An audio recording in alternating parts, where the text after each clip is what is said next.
And we're back. Welcome back and happy Thursday. Today we will continue on with our discussion of the control plane, focusing on the routing that happens between autonomous systems. We will talk about this in the regular case, and then we'll also talk about software-defined networking control plane. But before we begin, some administrative bits.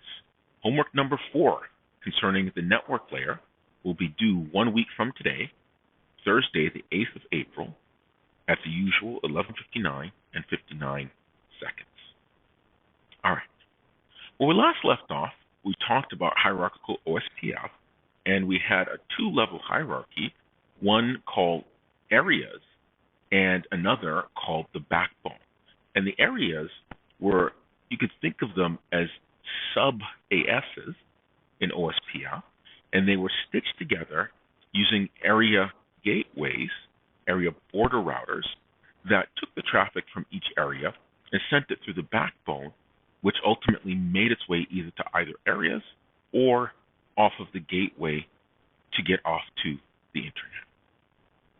All right, so let's talk about routing among different ISPs, big autonomous systems. And so the internet is really, as we said earlier, a network of networks. And a network corresponds to an autonomous system. It's managed by an organization, and absolutely it can be subdivided, as in the case in hierarchical OSPF. But the real secret sauce that makes the internet work is the stitching together of multiple autonomous systems, the inter-AS routing, and that protocol, which is key to the functioning of the internet, is Border Gateway Protocol, or BGP. And so BGP is the inter-domain routing protocol, and it is literally the glue that holds the internet together. Now, BGP provides each autonomous system as a way to identify one of two things: either the reachability information or subnets managed by another neighboring autonomous system through or external BGP messages, or propagation of reachability information, i.e. subnets managed by routers, to all of the routers within an autonomous system. And so another thing that BGP provides is the determination of a notion of a good route and pushing this to other networks based on two factors: reachability, that's the technical aspect, but also policy. Now, why does this policy exist? Because when you push traffic onto a network that is not yours, you're costing that other network money, resources.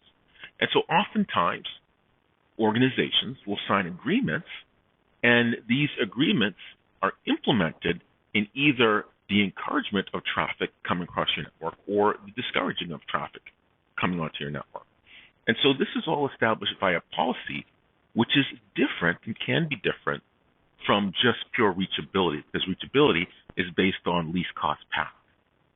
So essentially what BGP does, it allows a router that manages a subnet to advertise the its existence, or the subnets that it manages, the existence of those subnets. It allows it to advertise to the rest of the internet and say, here, I manage these subnets, and if you know that I manage these subnets, then you'll direct traffic towards me if the destination address has that subnet. And so it effectively advertises its existence to the internet, effectively saying, I'm here. And so in this particular example of a network, we have 3 autonomous systems, AS1 on the left, AS2 in the center, and AS3 on the right. Now, each one of these autonomous systems in this example has 4 routers, and they're labeled A, B, C, D for each one of the autonomous systems. Now, these red edges, those represent the eBGP, External Border Gateway Protocol, connectivity. So they're going to exchange messages about reachability for all of the subnets managed by that autonomous system. And likewise, these blue edges represent iBGP connectivity, i.e. advertising the subnets managed by those routers within the autonomous system. Okay, and so here you'll notice there are routers on the edge of each autonomous system, and they connect to routers on the edge of another autonomous system. These gateway routers are responsible for stitching together traffic that is outbound and destined for AS2 from AS1, for AS1 from AS2, from AS2 to AS3, or from AS3 to AS2. Likewise, we can have AS3 send through its border gateway traffic that's destined for AS1, and that would have to go across AS2. Now, the gateway routers are going to run both of these protocols, eBGP and iBGP. Why?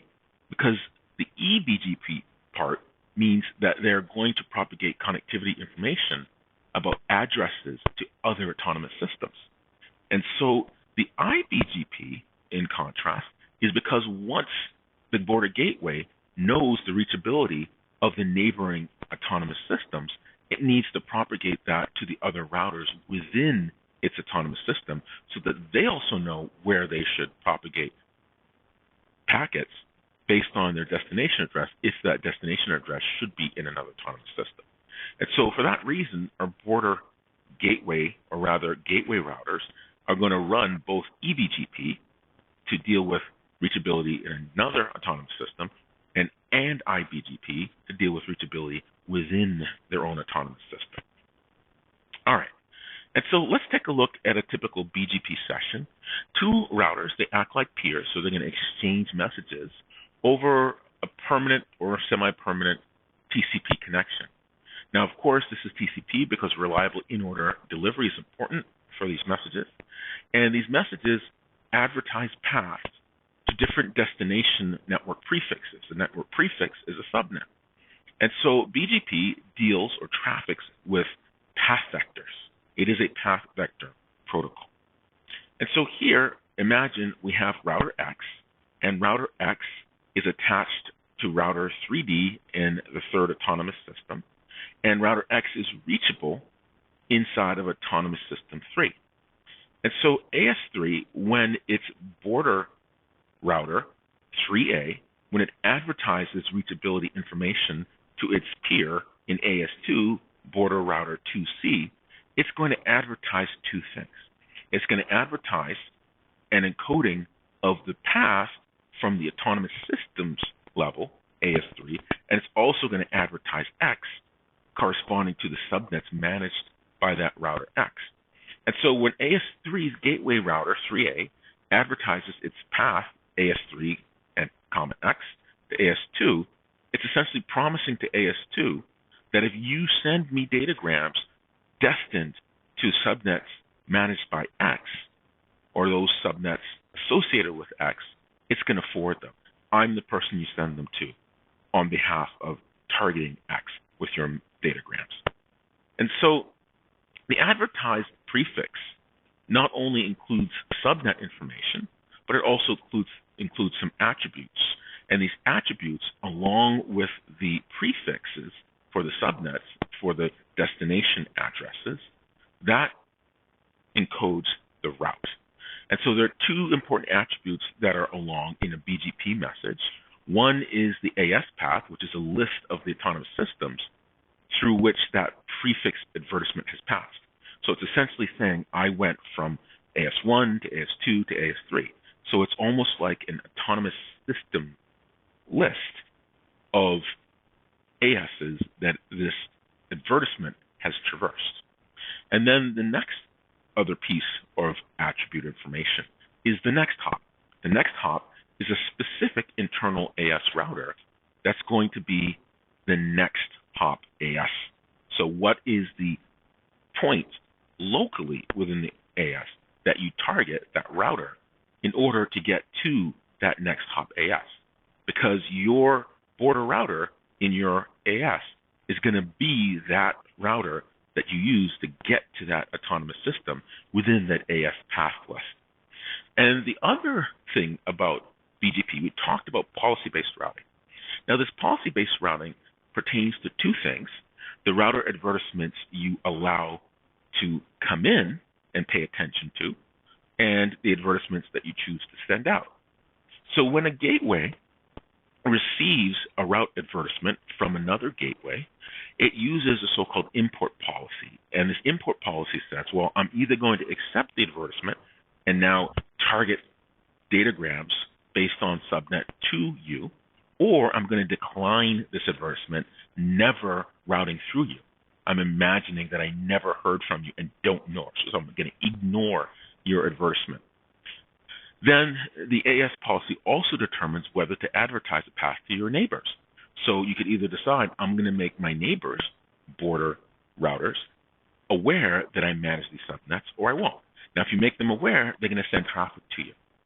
If you ignore their advertisement, you're not going to send traffic to them. So these policies consist of two things: the outbound data, that's the import policy, as well as the inbound data, that's the advertisement part. If you don't advertise, no one will send you data. If you ignore someone else's advertisement, you won't forward things to them. You won't forward data to them. All right. So let's take a look at these BGP path advertisements. Suppose we have AS1 with 4 routers, router 1A, B, C, and D. AS2 in the center has 4 routers, 2A, B, C, and D. And lastly, AS3 has 4 routers, 3A, B, C, and D. And we also have the additional router X that we hang off of 3D. Now you notice here the border routers are 3A, 2C, that's the link between Autonomous System 3 and Autonomous System 2. And we have border routers 1C and 2A, that's responsible for the link between the seam of Autonomous System 1 and Autonomous System 2. So now imagine AS2 router 2C receives a path advertisement from AS3's router 3A. And this eBGP message is eBGP because it's between border routers across autonomous systems, has the hop list, the AS path is AS3, and the router subnet, or subnet managed by routers, is for router X. And so 2C receives this eBGP message from AS3's border router 3A. And based on its policy, it says, okay, well, I'm going to accept this path advertisement. That's the import policy. And once it accepts the import policy, the first thing it does is it propagates this reachability information. If you want to reach subnet X and AS3 go through 3A, it's going to propagate all this information to all of the routers in its own autonomous system, AS2, using iBGP messages. So once this iBGP messages are sent, router 2B, router 2A, and router 2D will also know about this reachability information, and this next hop is going to be, for AS2, that next hop is going to be router 2C. And so based on AS2 policy, AS2 router 2A will then advertise via eBGP the following path to get to AS1, to tell AS1 this is how you reach router X in AS3. So once this iBGP message has been propagated by 2C, now one of those routers in AS2 that receives this iBGP reachability information about AS3 router X is going to be router 2A, which just happens to be a border router on the seam between AS2 and AS1. So now at this juncture, border router 2A knows about the AS3X. So when it sends an advertisement through eBGP across the seam to AS1's border router 1C, it's going to include that path, which was AS3. It includes its own autonomous system, AS2, and that router X. And so now, based on the export policy, AS2's router 2A then advertises via eBGP, because it's between border routers across the seam between two ASes, the path AS2, AS3, X to router 1C. So now router 1C knows if I want to send a datagram to subnet managed by router X, I'm going to send it out to 2A, and 2A knows the next hop is going to be 2C, who's going to send it to 3A, who's going to eventually route it locally, ultimately to X. All right. And so a gateway router can certainly learn about multiple paths to get to a destination. We can absolutely have that pathway between 3A and 2C via eBGP, and then iBGP within AS2, and then eBGP from AS2's router 2A to AS1's router 1C. Now, of course, we could also advertise directly from AS3's border router 3A across to 1C.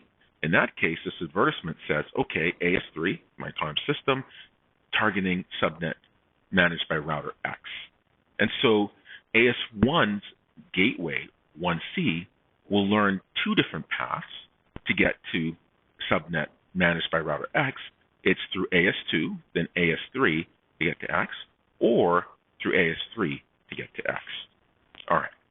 So based on policy, then, let's imagine AS1's router 1C, it chooses that path, AS3, to get to X, and when it chooses that path, imagine its import policy says, I'm going to accept this advertisement check from AS3, but I'm going to reject this advertisement, for example, from AS2.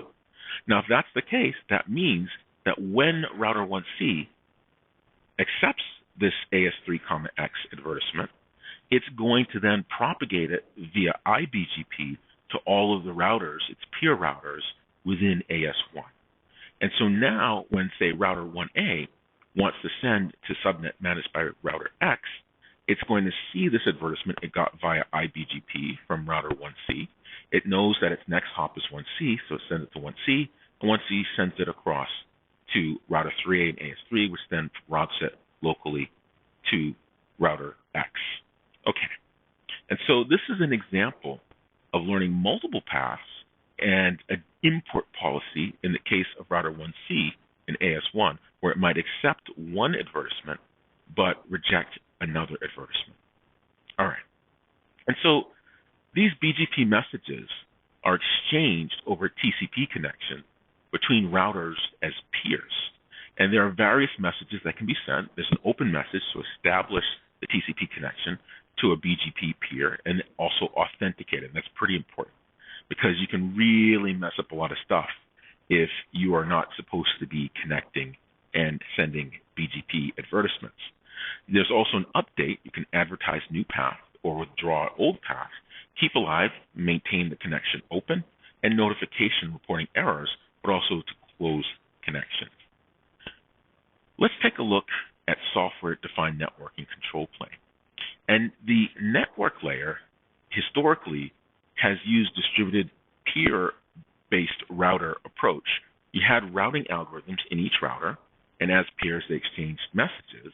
And once they get these messages concerning traffic conditions, the network topology, they run Dijkstra's algorithm or engage in distance vector routing, and they converge onto the best paths. And so these are monolithic, and a monolithic router contains a switching hardware, typically runs some proprietary implementation of Internet standard protocols like OSPF, BGP, etc., using proprietary router operating systems.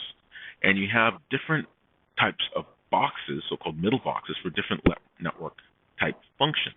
You have firewalls, load balancers, NAT boxes, and so forth, switches, etc. And so right around 2005, a lot of interest was renewed in trying to rethink the network control plane. Can we move towards some notion of flexibility and programmability? And so let's recall in the peer-based approach, the so-called traditional routing approach, we have our routing infrastructure, routing network, and inside of each router runs your routing algorithm, which determines what your local forwarding table will be. The local forwarding table implements the switching decision, our data plane function, and the routing algorithm exchanges information about network topology with other routing algorithm instances in each router, and it runs your routing algorithm, whether that's direct distance vector routing algorithm or its link state, and they converge and download a new forwarding table into your router. And so these routing algorithms collectively comprise your control plane.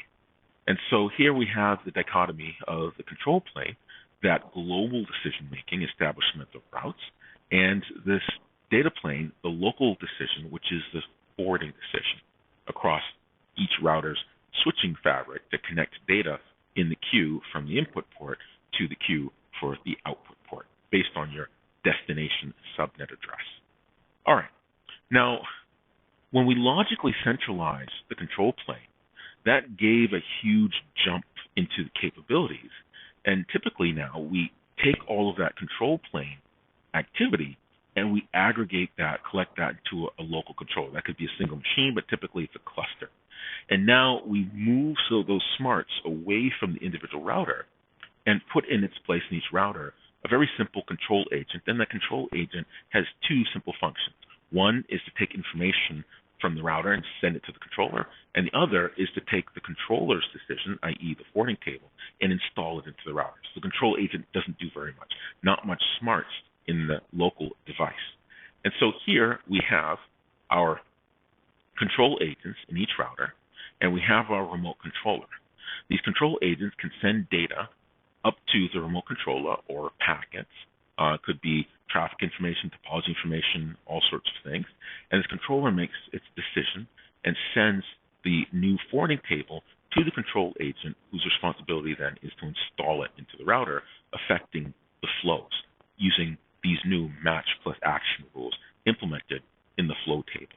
And so again, we have this dichotomy, but the control plane behavior, instead of being distributed among each one of the routers in the network, if this intelligence is collected and performed in one place, this computation in the controller. Now, why logically centralize the control plane? It's easier to manage your network. You avoid misconfigurations, and you also have a lot more flexibility in setting up your flows. And you can do things with a centralized controller that you just can't do in the distributed traditional routing case. And so table-based forwarding, remember the OpenFlow API, effectively allows you to set match action rules essentially and literally programming your routers. And so by centralizing this programming, it's easier to compute these tables because you have this converged routing algorithm, whether that's link state or distance vector, and now you just distribute it to each one of these routers. A lot easier to do that from centralized computation versus distributed. Distributed programming in general, and distributed algorithms in particular, are very difficult to program. More tables to compute, and you have this distributed version of the algorithm that you have to coordinate and make sure everything comes to convergence. And so you also have, with centralization, you have an open implementation of the control plane, and now you can standardize both on the devices as long as they satisfy a certain interface, then every device can work with every controller implementation. So this is akin to what happened in the evolution from mainframes, which were highly specialized, to the personal computer. Starting out with the mainframe, we had very specialized hardware, very specialized operating systems, and very specialized applications up and down the stack. Now, this didn't allow for innovation at any level. It worked and served well for the time, but it didn't really expand our computing as we know it today until we started to standardize on some interfaces. Now, what that did is at each level in this vertical organization, you could really push state-of-the-art in the hardware, or really push state-of-the-art in the operating system, or really push state-of-the-art in the application, and still have these pieces work together in a consolidated application as long as you standardize on interfaces at the seams between these components. And that's precisely what happened in computation in general. And so fast forward to today, the open interface, we had the PC architecture and the ISA bus, and we had a lot of innovation in personal computers. Some chose to make them big and powerful. Some chose to make them small and mobile. Some worked at different things in between, whether energy efficient or specialized hardware. And as long as that interface, the application binary interface and the ELF format for binary files stayed the same, you could innovate, and now you can buy the right computer for your application and still run the other stuff on top of it. So then we had our operating systems that ran on this binary interface, this hardware abstraction layer and application binary interface. And these operating systems, you can choose to have Windows, Linux, or Mac OS. One is user-friendly, one is business-oriented, and one is very customizable in Linux. And so now on top of these operating systems had open interfaces, and you write applications on top of them. And this is even more so the case as we move to things like Python, Java, and web-based applications. With web-based applications, it doesn't really matter what you have underneath, whether Windows, Linux, or Mac OS, as long as you support those standards like Python, like Apache, and so forth, your application will have the environment necessary in order to run, and now you can take this application to different platforms based on what platform is right for your particular installation. And so this led to a lot of innovation. And in similar fashion, tried to do that in computer networking, and software-defined networking is the answer to that, standardization. And so we had vertically integrated proprietary slow-to-innovate systems in a very small industry, and with the standardization of interfaces between the seams, now you had rapid innovation and the growth of the modern computer industry that we all enjoy today. And so here is an example of something that's very difficult to do with traditional routing: traffic shaping and traffic engineering. So let's imagine that you have two different flows, and the network operator for particular networks wants traffic that goes sourcing from U to get to Z to flow along this bottom edge, top edge rather, UVW to Z, and wants X to Z traffic to flow along XWYZ. That's really hard to do. You can't do that with traditional routing, because the only thing you have control over to influence the flows in traditional routing is by changing the edge weights. Now, of course, if you change the edge weights to benefit the flow from U to V to W to Z, that top route, well, that's going to influence the flows from X. You can't get X to do that path from X to W to Y to Z. Why? Because if that preferred route is along the top edge from W to Z, that flow from X is not going to go down to Y before going to Z. And so you either need a new routing algorithm or a way to tinker with your weights to try to encourage the flows. And because you have two different flows that are specific, you're not going to be able to implement that with traditional routing. And so another one is traffic engineering. Let's imagine if an operator wanted to split the traffic that goes from U to Z along two different paths, from U to V to W to Z, and from U to X to Y to Z. So you have the same source and destination, U to Z, but you're just balancing that load along two separate paths or routes through the network. That's impossible to do with traditional routing algorithm. You can't do it. You're going to have to invent some new routing algorithm. Because what happens is when you set your edge weights for least cost path, it's going to push every datagram down that least cost path and not split it. And that's something you can do with software-defined networking, but you can't do it with traditional distributed routing algorithms. And so that particular flow is not possible. Now, what if W wants to route blue and red traffic differently? So W, when it gets traffic that's coming from U, it sends it across this edge to Z. When it gets traffic from X, it sends it along this edge to Y, which then sends it to Z. Again, you can't do it with destination-based forwarding based on the destination subnet of your address. Can't be done with link state routing or distance vector routing. And the reason is, once you choose a best path to get from W to Z, all the datagrams, be they the blue datagrams or red datagrams, are going to take that path. So you can't do this with traditional routing. Now, software-defined networking can absolutely do it. In software-defined networking, you implement your applications that run using the interfaces available through your controller. And that can include things like routing access control, or, as we were just talking about, things like load balancing. You can say, okay, well, after counting so many packets from one source to one destination, now change the port that you're forwarding out of. And that's exactly how you can do load balancing. And so here in software-defined networking, we have our generalized flow-based forwarding. And we use OpenFlow to do that using our match plus action rules to effectively program the behavior of the flows through our routing infrastructure. And we also have our control plane and data plane dichotomy, that separation between the flow over a local router, that local forwarding decision, and the global path establishment decision. And we also have our control plane functions, and these are external to now what we'll call data plane switches. New terminology, each one of these devices now, because they're programmable, they're going to be different, and they're going to be this general so-called data plane switch. And this data plane switch, based on the match action rule that we program it with, it can act like a router, act like a NAT, act like a firewall, and so forth.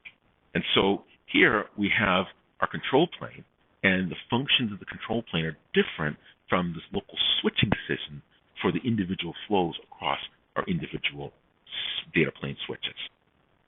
We also have programmable control applications, and you can add to the suite of applications for all sorts of interesting behaviors, like our load balancing that we alluded to in the previous few slides. And so let's look at our data plane switches. By keeping them very simple, they interpret match plus action rules in the flow table, we can make them very, very fast as commodity. And we can specialize switches that are low energy, low power, that are maybe small, to switches that are very high energy, that are really, really fast with specialized hardware. And so now, as long as we support a standard interface, like what happened with the commoditization of general computation, the evolution of the PC, we can really, really make advances to the performance and the domain applications for these data plane switches. And so the switch flow table is computed and installed by the controller, and now we can have an API for table-based switch control, i.e. OpenFlow, which is the protocol and specification for doing this. And OpenFlow defines what is controllable and what is not controllable, and provides a protocol for communicating this flow table information with the controller, right? So we have the communication with the controller and the data plane switch, as well as specification for how you change or control things in this flow table. All right, so now we have our Sdn controller. Now the Sdn controller includes functionality for maintaining network state information. This is where it's collecting all of the topology and traffic information, and it interacts with network control applications above. Now between the Sdn controller and the data plane switches is what we'll call the southbound API. That's that SIEM, that standard interface that allows the controller to talk to these Sdn switches, these data plane switches. And this Sdn controller also maintains what's called the northbound API that it uses to talk to applications above. And just like an operating system, this Sdn controller has Sdn services that it makes available. Some of those services include things concerning network state information. It also interacts with the switches below through the southbound API, and it's implemented as a distributed system for performance and scalability. And so this Sdn controller, it can absolutely be a single machine, but in most applications, it's a cluster for high performance, fault tolerance, robustness, and scalability, because it is dealing with a fair amount of information for a reasonably complex switch infrastructure. And when I say switch, I mean data plane switch, or you could say router, if that's more comfortable. And so now above, we have the network control applications. And this is where the smarts happen. These are the brains of the control functions. And they use the lower level services from Sdn controller, and these are unbundled. Now, people can innovate as third parties providing these applications. So maybe you have an innovation in load balancing for routing, and maybe I have another innovation in load balancing for routing. Now, these load balancing implementations can interoperate with an arbitrary Sdn controller, provided it has the services that are needed, because they support the standardized northbound API, and these Sdn controllers can interact with the data plane switches, these programmable devices that control the flow, through the southbound API. So now you can innovate on hardware, innovate on the controller, or innovate ultimately with these applications. All right. And so let's take a look at some of the things this Sdn controller might offer as services. And so here we have a layer that deals with communication to the controlled devices as well as data from the controlled devices. Now this is where OpenFlow comes into play, and we also have Simple Network Management Protocol to examine the status and get the error reporting concerning the runtime health, if you will, of each one of these Sdn data plane switches. And then the next thing we have is network-wide distributed state management. So this is where we talk about at a network level for the entire autonomous system, all the routers, when we look at things like the link state information, look at host information, look at flow tables, look at statistics at a gross level for all the switches or routers in an autonomous system.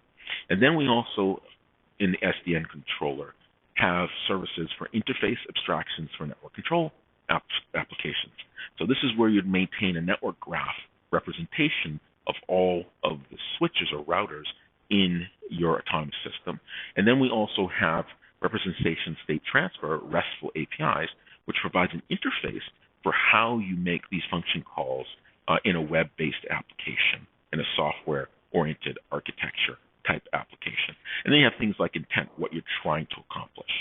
And so the communication layer communicates between the controller switches and Sdn. The network-wide state layer collects state as well as pushes out state, and it implements a distributed database.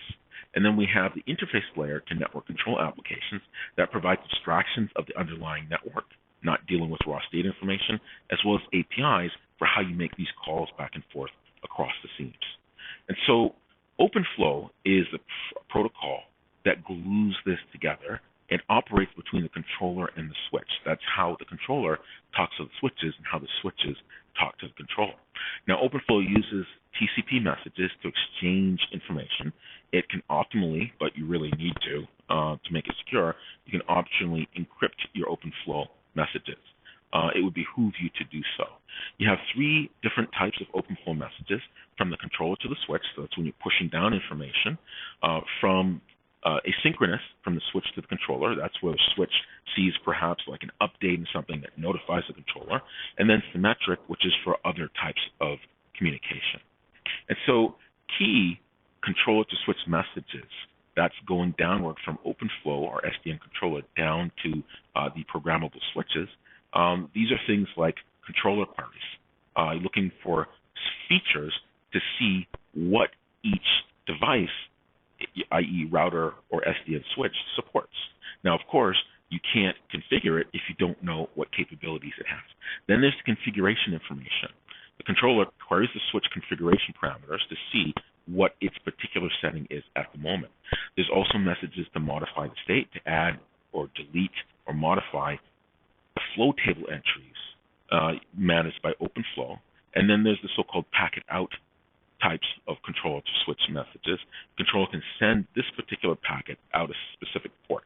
So the controller can say, okay, push this one out, can cause it to send information. And so the opposite direction is communicating from the Sdn data plane switch to the controller. There's the transferring of packets from the Sdn switch or router to the controller.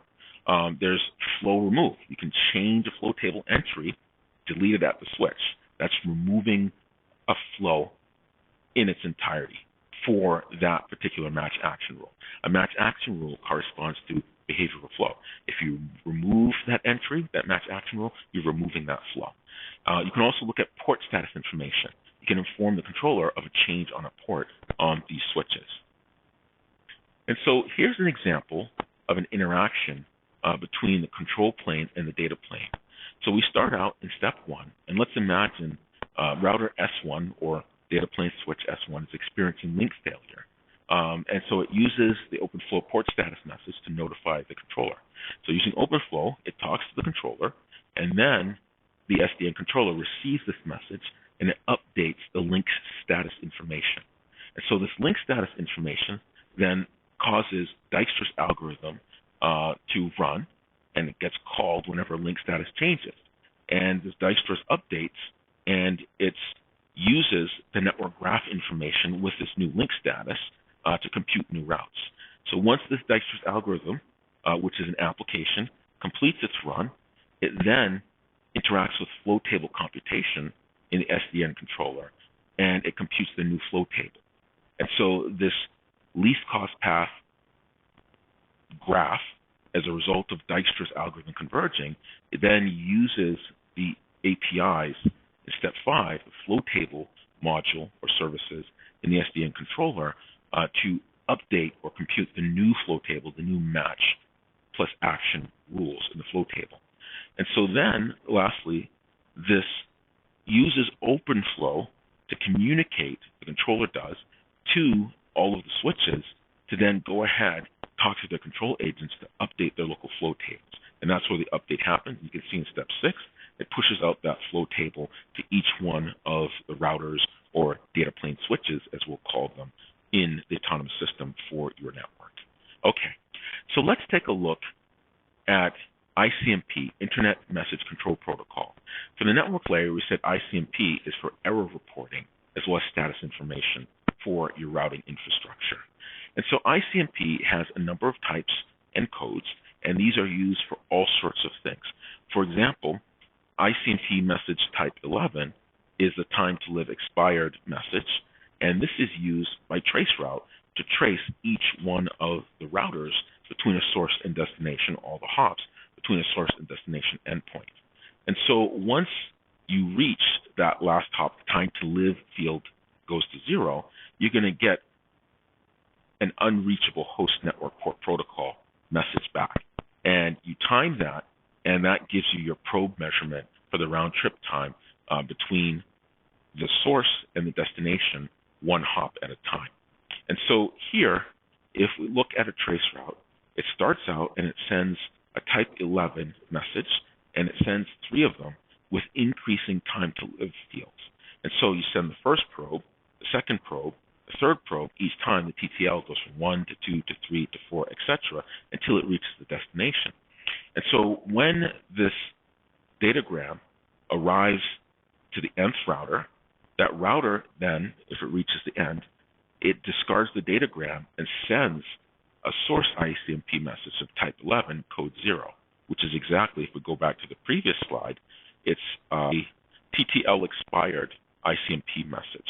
And so when the ICMP message arrives, the source records the round trip time from when it first sent the probe to when it got back that response, that type 11.